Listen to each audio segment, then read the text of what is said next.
আজকে সিআই2, ডিওয়াইএফআই এবং ক্ষেত মজুর সংগঠনের পক্ষ থেকে গোটা ভারতবর্ষের বুকে বিভিন্ন রাজ্যে, বিজেপি শাসিত রাজ্যগুলিতে বাংলা ভাষায় পরিযায়ী শ্রমিকদের উপর যে আক্রমণ আনিয়ে আনছে, তার প্রতিবাদ জানিয়ে আজকে মুর্শিদাবাদে আজকে আমাদের এডিএমকে করেছে।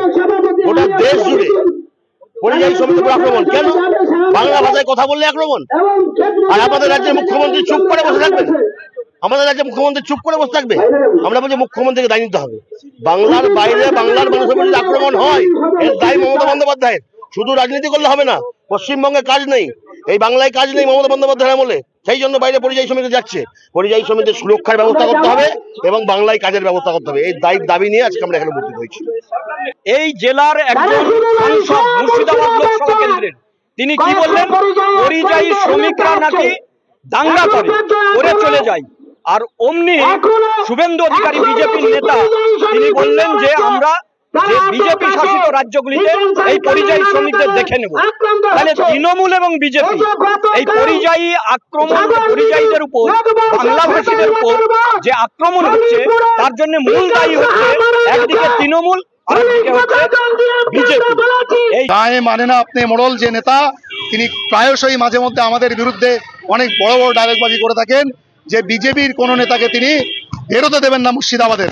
আমি আজকে চ্যালেঞ্জ জানাচ্ছি আপনাদের সামনে, বিজেপির কোন নেতাকে যদি ক্ষমতা থাকে উনি আটকে রাখুন, আর যদি উনি পারেন তার পরের দিন ওনাকে বাড়ি থেকে বেরোতে দেব না, ওনার ঘরে ওনার বাড়ি থেকে ওনাকে আটকে রাখবো। তৃণমূলের গোষ্ঠীদ্বন্দ্ব কতটা যে প্রকট মুর্শিদাবাদের ভরতপুর গ্রাম পঞ্চায়েতের দিকে তাকালেই বোঝা যায়। তৃণমূলের বিরুদ্ধেই অনাস্থা প্রস্তাব পাশ করালেন ভরতপুর 1 নম্বর গ্রাম পঞ্চায়েতে। আপনারা দেখে নিন সরাসরি তাদের মুখের বক্তব্য। এই ভোট গঠন নিয়ে কার্যত দলকে হুঁশিয়ারি দিয়েছিলেন এখানকার বিধায়ক হুমায়ুন কবির যে নতুন দল গঠন যদি এই ভোট গঠন হয়, কি বলবেন এই প্রসঙ্গটাই? এখন একটা কথা বলি, আজকে আমাদের মমতা বন্দ্যোপাধ্যায়ের ছবি পেছনে রেখেই কিন্তু আমরা সকলে ভোটে লড়াই করি। আজ তৃণমূলের যে লোগোটা আছে সেটা সরিয়ে দেওয়ার পরে সে কে কত বড় নেতা তখন আগামী দিন নতুন দল করে দেখাবে, সেটা আমরা দেখে নেব। মমতা বন্দ্যোপাধ্যায় এবং অভিষেক বন্দ্যোপাধ্যায়ের হাত যদি মাথার উপরে না থাকে, তার লোগোটা যদি পেছনে না থাকে, সে যত বড় নেতাই হোক সে লড়াই করে দেখিয়ে দেবে আগামী দিন। আমরা তার জন্য প্রস্তুত থাকবো, কোনো অসুবিধা নেই। দেখুন, তৃণমূলের বিরুদ্ধে তৃণমূলের অবস্থা এটা ঠিক কথা নয়। তখনকার সময় অপূর্ব সরকার মহাশয় আমাদের সাংগঠনিক জেলা চেয়ারম্যান ছিলেন।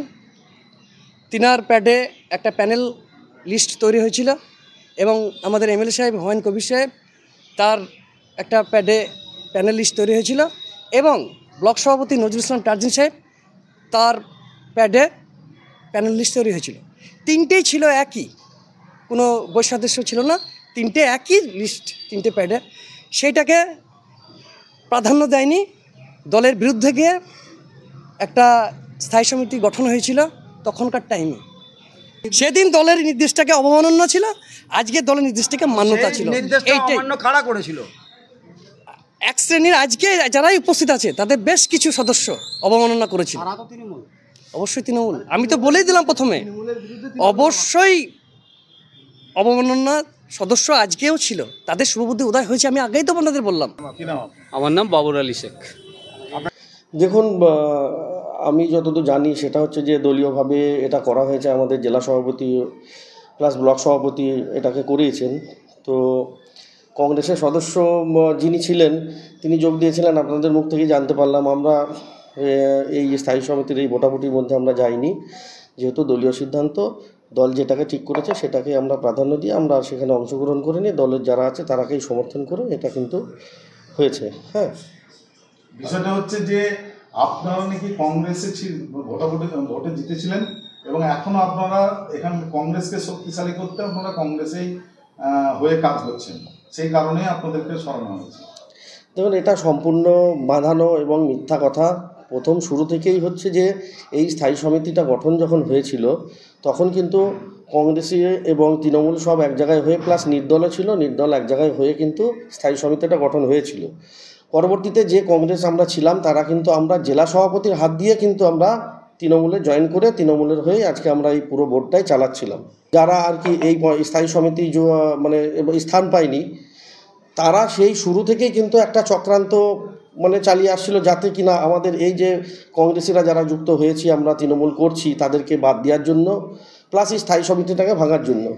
তো সেই চক্রান্ত ধরুন 2 বছর ধরে তারা সুযোগ পায়নি, এবং 2 বছর পরে তারা এখন সেটাকে ব্লক সভাপতি, জেলা সভাপতিদেরকে নিয়ে এখন দলীয়ভাবে সেটা করার সিদ্ধান্ত নিয়ে আজকের এই যে জিনিসটা করিয়েছে, স্থায়ী সমিতি ভাঙনটা করিয়েছে। ব্লক সভাপতির লোকজন ছিল না বলেই কি ভেঙে দিল? এক্স্যাক্টলি, এটা হচ্ছে খুব বাস্তব কথা। যে আপনারা দেখবেন, আমরা যারা এখানে স্থায়ী সমিতি আমরা ছিলাম, তারা যারা ছিলাম, আমরা বিগত দিনের যে সঞ্জয় সার্কেল যিনি মারা গেছেন, আমাদের সহসভাপতি ছিলেন, তিনি ছিলেন একটা পার্টের ব্লক সভাপতি ছিলেন। তো তিনার অনুগামী প্লাস কংগ্রেসের যারা ছিলেন তারা মিলেই কিন্তু এই স্থায়ী সমিতি গঠন হয়েছিল। তো সেই সময় ঘটনাচক্রে যিনি ব্লক সভাপতি ছিলেন, তিনার যারা অনুগামী ছিল, তারা কিন্তু এই জায়গায় জায়গা পায়নি। তাদের জায়গাটাকে কুড়িয়ে দেওয়ার জন্য উদ্দেশ্য প্রণোদিতভাবে আমাদেরকে এখান থেকে বাদ দেওয়া হয়েছে। তাছাড়া আপনি বলুন, ভরতপুর ব্লকে যদি আপনি খোঁজখবর নিয়ে দেখুন, উন্নয়নের কোন কাজে আমরা ব্যাঘাত ঘটিয়েছি, কত টাকা ওই ভরতপুর ব্লকে এসছে, যে টাকাগুলো খরচ হয়নি, বা সাধারণ মানুষের পাশে আমরা ছিলাম না। কোন সাধারণ মানুষ আপনাদেরকে দিয়ে কোনো কমপ্লেন করেছে, যেগুলো কি হচ্ছে যে আমাদের স্থায়ী সমিতি বলেন বা পঞ্চায়েত সমিতি কাজ করেনি এলাকায়? আপনারা দেখে থাকবেন, কাজের ব্যাপারগুলো দেখে থাকবেন, ভরতপুর ব্লক চত্বর আগে যেগুলো ছিল সেগুলো ঢুকতে পারা যেত না। এখন সেখানে ধরুন ব্লক চত্বরটাকে দেখলে ঝা চকচকে, সেখানে লাইট ফাইট সবই হয়েছে। এলাকাতেও বিভিন্ন জায়গায় বিভিন্ন রকম ড্রেন, রাস্তা, সমস্ত কিছু লাইট ফাইট সবই হয়েছে। তো এই 2 বছরে যতদূর সম্ভব আমরা কিন্তু কাজ করে গেছি। আমরা ইউনিয়নটাকেও প্রাধান্য দিইনি। সাধারণ ছেলেরা যারা আছে আর কি, যারা আর কি কন্ট্রাক্টারি কাজ করে খায়, সেই সমস্ত ছেলেরা যাতে কন্ট্রাক্টারি করে খেতে পারে, তার জন্য কিন্তু আমরা ব্লকে ঢুকে ইউনিয়নটাকেও প্রাধান্য দিইনি। এখন সেই সমস্ত কারণবশত একটা ঈর্ষা তাদের মধ্যে থেকেই ছিল, তারা সেই উদ্দেশ্যটাকে সফল করার জন্য আর সেই যারা পড়েছিল তাদেরকে এখানে ঢোকানোর জন্যই কিন্তু আজকের যে স্থায়ী সমিতির ভাঙন, তৃণমূল হয়ে ভাঙন করছে। এটা আমি আপনাদের মাধ্যমে আমি ঊর্ধ্বতন নেতৃত্বের কাছে মানে দৃষ্টি আকর্ষণ করতে চাই যে তৃণমূলের হয়ে আজকে যদি এই ভোট ভাঙে, এটা এর থেকে হাস্যকর ব্যাপার আর কিছু হতে পারে না। আগামী দিনে লোকসভা ইলেকশন, বিধানসভা ইলেকশন আছে। এই যে ঘটনা যদি ঘটে, এরকম ঘটনা দেখুন বড়ুয়াতে, যদি আপনারা দেখুন বড়ুয়ার যে পঞ্চায়েত সমিতি আছে, সেখানে বিজেপি সহ কিন্তু সেখানে একটা পঞ্চায়েত সমিতি চলছে। ভরতপুর বিধানসভায় এমন কি ঘটনা ঘটলো, যে ঘটনা আপনারাও জানতে পারলেন না, সাধারণ মানুষ জানতে পারলো না, নেতা নেত্রীরা তারা নিজেদের মধ্যে জানতে পেরে তারা ভরতপুর বিধানসভাটা,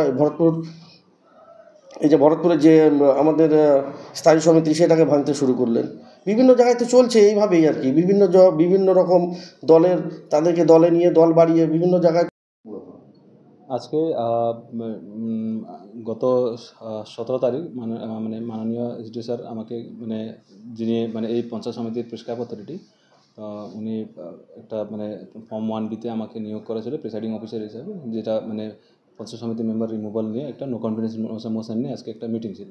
তো আজকে মিটিংয়ে টোটাল 28 জন উপস্থিত ছিলেন। তো সবাই নো কনফিডেন্সের পক্ষে ছিলেন, বিপক্ষে কেউ ছিল না। সুতরাং ভোটাভুটি জায়গা ছিল না, হয়নি আর, এটাই মূলত ছিল। আর নো কনফিডেন্স মোশনটা পাস হয়ে গেছে। কতজন সদস্যের মধ্যে কতজন উপস্থিত ছিল? টোটাল সদস্য আমাদের এখানে টোটাল 37 জন, 37, কিন্তু আমাদের সহকারী সাহেব মারা গিয়েছেন রিসেন্টলি। তো total 36, including x officer members, তারপরে অনারেবল এমএলএ এমপি নিয়ে, ঠিক আছে। তারপর তো আজকে এখানে উপস্থিত ছিলেন টোটাল 28 জন। 28 জনই এই নো কনফিডেন্স মোশনের পক্ষে ছিলেন। আজকে আপনারা সবাই শুনেছেন যে পার্লামেন্টে কল্যাণ বন্দ্যোপাধ্যায় যেভাবে আজাদ কাশ্মীর শব্দ ব্যবহার করে কার্যত কাশ্মীরের স্বাধীনতার পক্ষে তিনি মতামত দিয়েছেন, এই মন্তব্যের নিন্দা জানাচ্ছি। সেই সঙ্গে তৃণমূল নেত্রী মহুয়া মৈত্র, সাবিত্রী মিত্র সহ তৃণমূলের আরও যারা নেতারা ভারত বিদ্বেষী মন্তব্য করে চলেছেন, সমস্ত মন্তব্যের প্রতিবাদ জানাচ্ছি। এবং সেই সঙ্গে আমাদের এখানকার হামবড়া বীর, গায়ে মানে না আপনি মোড়ল যে নেতা, তিনি প্রায়শই মাঝে মধ্যে আমাদের বিরুদ্ধে অনেক বড় বড় ডায়লগবাজি করে থাকেন যে বিজেপির কোনো নেতাকে তিনি বেরোতে দেবেন না মুর্শিদাবাদের।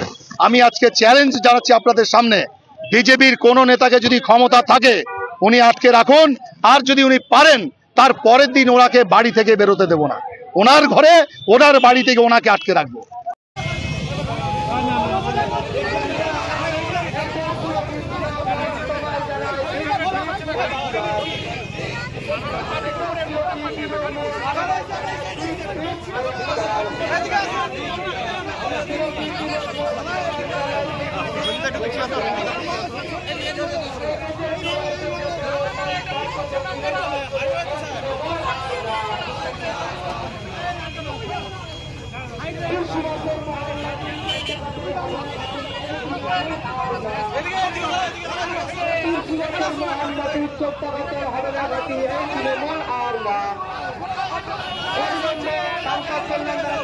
বিরোধী মন্তব্যের কারণে অবিলম্বে দেশ বিরোধী মন্তব্যের কারণে সংবাদ কল্যাণবাসীকে গ্রেপ্তার করতে হবে। দেশ বিরোধী তৃণমূল তোমায় জানায় ঠিক ঠিক সরকার তোমায় জানায় ঠিক ঠিক ধিক্কার।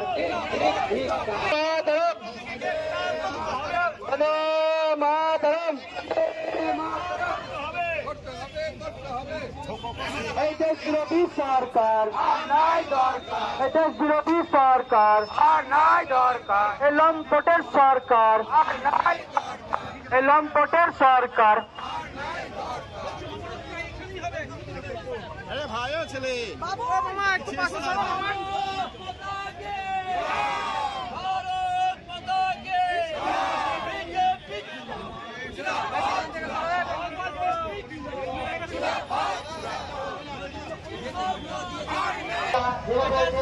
মন্তব্য করে চলেছেন অত্যাচার সেনাবাহিনী সম্বন্ধে কুৎসা রটিয়ে চলেছেন। বহরমপুর সাংগঠনিক জেলা বিজেপির তরফ থেকে একটি প্রতিবাদ কর্মসূচি দেওয়া হয়েছে।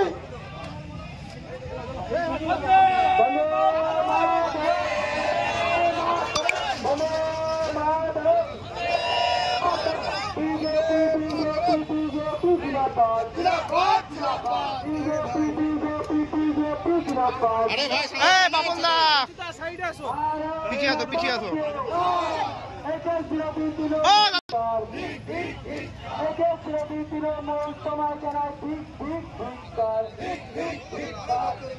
স্বাধীন দেশে স্বাধীন সভায় আগামী স্লোগান ছিল তাদের পিছিয়ে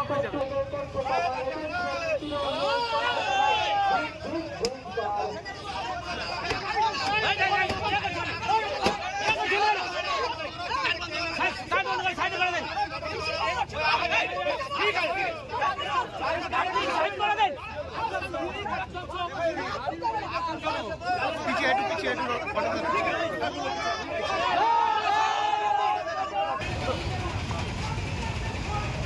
উঠে পড়ো বাইক থাক উঠে পড়ো।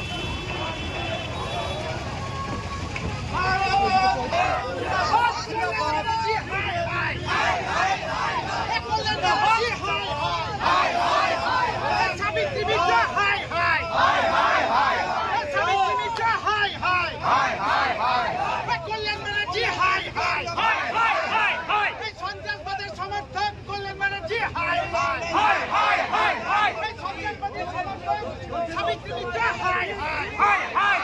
হাই।